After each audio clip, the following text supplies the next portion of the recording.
यह कहानी एक छोटे से गांव के लड़के की है जिसका नाम सूरज था। सूरज का बचपन बहुत ही संघर्षों से भरा हुआ था। वह एक गरीब किसान परिवार से था और उसके पास न तो महंगी किताबें थीं, न ही कोई उच्च शिक्षा पाने का साधन। लेकिन सूरज के पास एक चीज थी और वह थी उसकी जोश और दृढ़ नायक बनने की इच्छा। सूरज हमेशा सोचता था कि वह कुछ बड़ा करेगा, लेकिन उसे यह नहीं पता था कि शुरुआत कहाँ से करनी है। गांव में सूरज के पास एक पुराना ताम्र पत्र था जो उसके दादाजी ने उसे दिया था। उस ताम्र पत्र पर कुछ पुरानी बातें लिखी हुई थीं, जिन्हें सूरज बड़े ध्यान से पढ़ता था। लेकिन सूरज के लिए यह सिर्फ एक ताम्र पत्र नहीं था, बल्कि यह उसकी जिंदगी के संघर्षों और कठिनाइयों को पार करने का मार्गदर्शन भी था। ताम्रपत्र की बातें उसे यह समझाती थीं कि जीवन में सफलता पाने के लिए सिर्फ किताबों से नहीं, बल्कि असल जिंदगी से कुछ सीखा जाता है। सूरज का सपना था कि वह गांव के बाहर जाकर कुछ बड़ा करे, लेकिन उसकी परिस्थितियां उसे रुकने के लिए मजबूर करतीं। फिर भी उसने कभी हार नहीं मानी। सूरज ने गांव के खेतों में काम करना शुरू किया और वहीं से उसे अपने आसपास की जिंदगी, मेहनत और छोटे छोटे उपायों से बहुत कुछ सीखने का मौका मिला। वह जानता था कि केवल किताबों से ज्ञान प्राप्त करना काफी नहीं है। असल शिक्षा तो दुनिया के अनुभवों से मिलती है।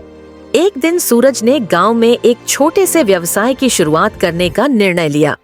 उसने सोचा कि उसके पास कोई खास तकनीकी शिक्षा नहीं है, लेकिन वह अपने हाथों की मेहनत और सोच समझ से काम करेगा।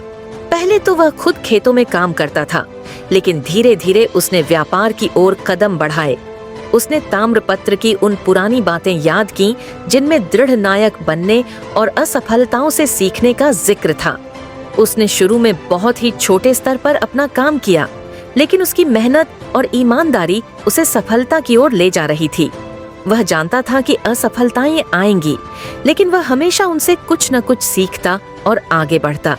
उसने कई बार आर्थिक संकटों का सामना किया, लेकिन ताम्रपत्र में लिखी हुई बातों की याद उसे संघर्ष से डरने नहीं देती।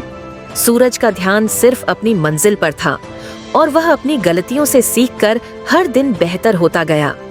कुछ सालों बाद सूरज ने गांव के बाहर अपने काम को बढ़ाया और वह एक सफल व्यापारी बन गया। उसकी मेहनत और लगन ने उसे उसकी मंजिल तक पहुंचाया। सूरज का जीवन एक उदाहरण बन गया कि यदि किसी के पास दृढ़ नायक बनने की चाह हो तो वह किसी भी मुश्किल को पार कर सकता है। वह अब अपने गांव में लौट आया था और अपने अनुभवों से गांव के बच्चों को यह सिखा रहा था कि केवल किताबों में नहीं, बल्कि असल जिंदगी के अनुभवों से ही हम सफल हो सकते हैं। सूरज का ताम्रपत्र अब उसकी सफलता का प्रतीक बन चुका था। उसे अब यह समझ में आ गया था कि असल शिक्षा केवल एक परीक्षा में अच्छे अंक पाने से नहीं, बल्कि जिंदगी में संघर्षों और अनुभवों से हासिल होती है। निष्कर्ष: सूरज की कहानी यह सिखाती है कि जिंदगी में कभी हार नहीं माननी चाहिए। हमें अपनी परिस्थितियों का सामना करते हुए मेहनत और समझदारी से अपने सपनों को साकार करना चाहिए। केवल पुस्तकों से नहीं, बल्कि असल जीवन से सीखकर ही हम सफलता की ऊंचाइयों तक पहुंच सकते हैं।